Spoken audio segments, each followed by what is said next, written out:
Alright, hey there everybody, Wayne D here, and welcome to the website. Hope you're a member by now. Take advantage of the free weeks or whatever we got going. We got Darren Clarke.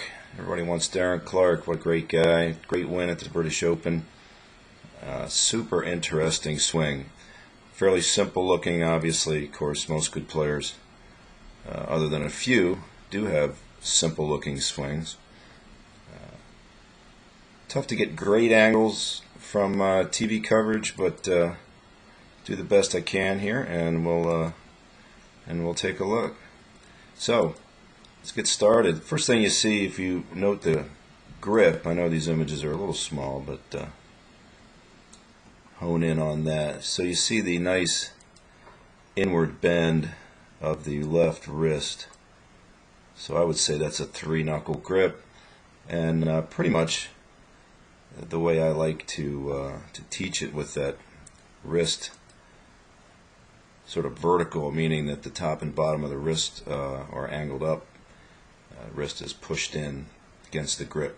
So a nice angle there. I think this really helps his takeaway, because you'll note that when he sets up, and if I flip this over to a sort of any other swing, you'll always notice that the left arm overrides the right. Now this camera angle is a little bit to the right, but can pretty much tell you. Now here's a good camera angle, so it's real obvious here. You can see the foot line here, so you won't see a lot of guys with the right arm bent that much and the left arm overriding it, because that tends to close your shoulders. But what Clarke does from here, it's very interesting. He will bend the right arm a bunch to start the swing, while the left arm doesn't really swing across his body very much,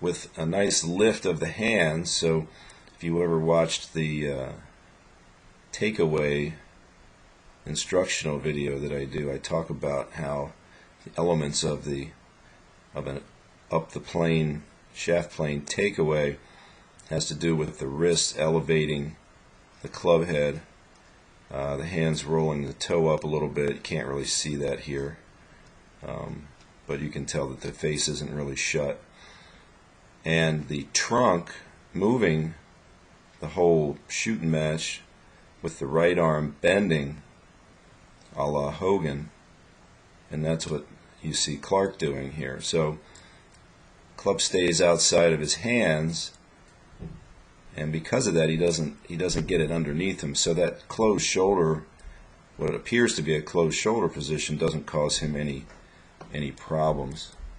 So here we go back to the further out view of a driver. This is one of the few shots. It was pretty much right behind him. So you can see the club really comes up the plane nicely, and then the club head will stay outside the hands when it passes. This camera's too high for you to see that, but suffice it to say that the club head is going to be outside the hands as it passes waist high. So the interesting thing there is a large amount of right arm. You remember Angel Cabrera's swing and that look of that bent right forearm all the way up on the spine angle, or in Cabrera's case even more. So if we look at it from the front, this is really some old school action. This is not what's taught these days. Clarke is 42, and as you can see, he has a pronounced move off the ball. He also has what you would call a grip drag, so you can see the shaft wants to bend as the club head stays still and the body moves back. And that's just a trigger move, a timing mechanism, but it does move him considerably to the right. Now that's another thing that's not necessarily taught very much these days. I wouldn't teach that much movement on purpose. I would encourage my students to move off into the right side, what I would call a right load, maybe an inch, 2 at the most. So this is more than that. You can see the hips slide a hair, and the club will move back, but not until the hands are already moving. It's kind of interesting to compare this to one of the greats.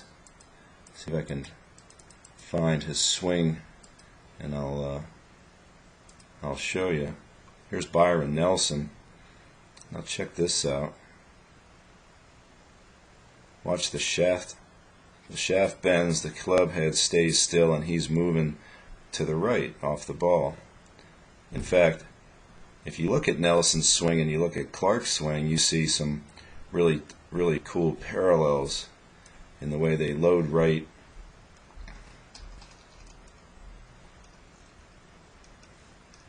and then move the club back out in front of them and then around into the impact. Another thing about Nelson's swing, as you'll see, is watch the right arm buckle. So a pronounced right arm bend. This is more in than Clarke's swing, but as you'll see, Darren will pick the club up right in front of him, while Byron took it way more behind him. But watch the right arm and grip action of Nelson as he snaps the club into a flattened position and moves the grip from where it is there more sideways this way.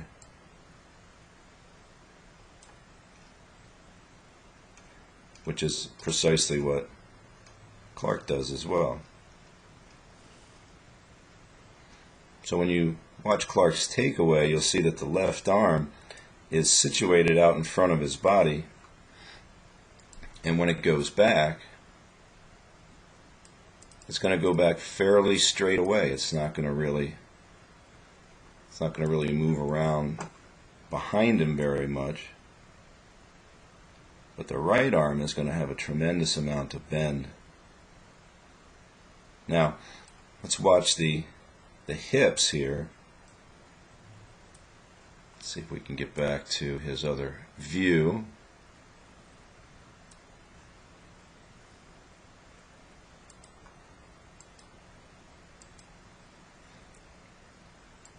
So if we watch the legs from this view, it just looks like they might move off to the side a little bit, and then as the club makes its way to the top, he begins to drive it back to the left. If we watch from the rear view, you'll see a pronounced pushback. So here's where his butt is here. Now that's pretty major there. Probably 3 inches or so of extra depth in the hips. That's a big deal. So what that does, something I talk about a lot, is makes his knee movement symmetrical, if not in this case asymmetrical, but on the deep side, which means the left knee is out less than the right knee is back, which I like. That allows him to keep his head out over the ball. Now, you'll see a small bit of lowering in the back, and then it pretty much stays right there in the forward swing. So for a guy of his stature, you normally don't see double lowering. You'll see it on one way or the other, either back or forward. Now the other thing you'll see is with that right arm bend the way it is at the top, you won't see him approaching right down on the shaft plane. But the key to his deal is that he's going to have his hips way deep, and the shaft is always going to be up in between his arms. He's got a cupped wrist at the top. With the driver, the club looks nicely parallel. The irons, it gets a little crossed when it's shorter.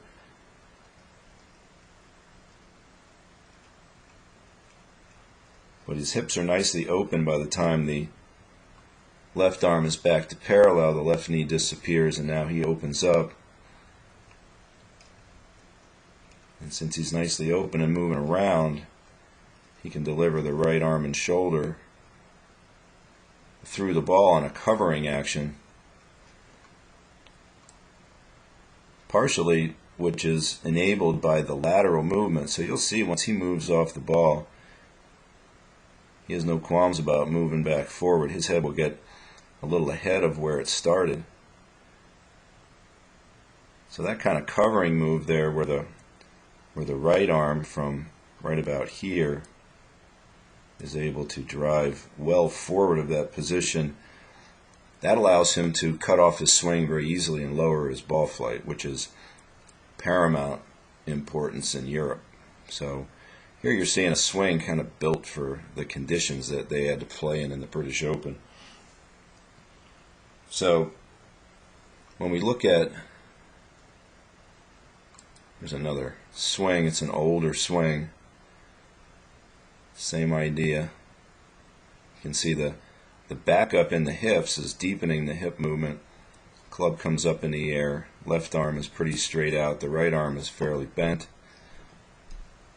Club sits up on plane. Note the cupped wrist, which allows the face to be square even though the grip is fairly strong. And then here's something that I talk about all the time, is the nature of the movement of the elbow, forearm, and the handle. In this swing, we're working it this way, which is not out toward the ball, but pretty close.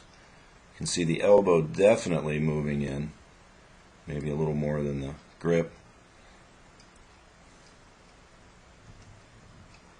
That keeps the hands and arms in front of the body. The hip depth allows the right arm to be in front. So here's the right arm, and with a big guy like Clarke, having that right arm freed up in front of the rib cage is big. Look at that shaft head out right onto the parallel line there and then into the ball. You would call this a little bit of a high release. The left wrist is going to have to arch down a little bit, but he does this beautifully. So when he hits the ball, say the club is probably up here, whereas at address it was down there somewhat. So we're looking at 6-7 degrees up.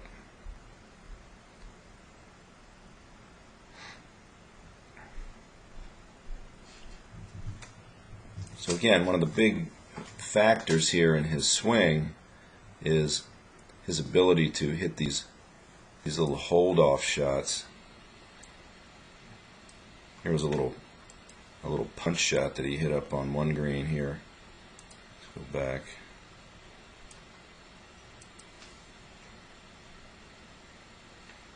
So he did that a bunch of times.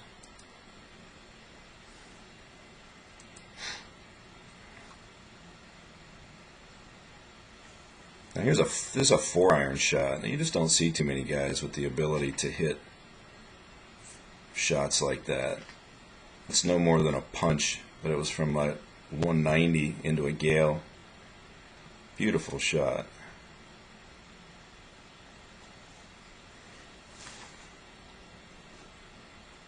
Now if we go back, another thing that I wanted to comment on from the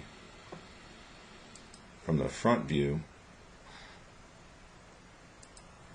was how the left arm starts off fairly straight, and then how at the top, watch it soften right up.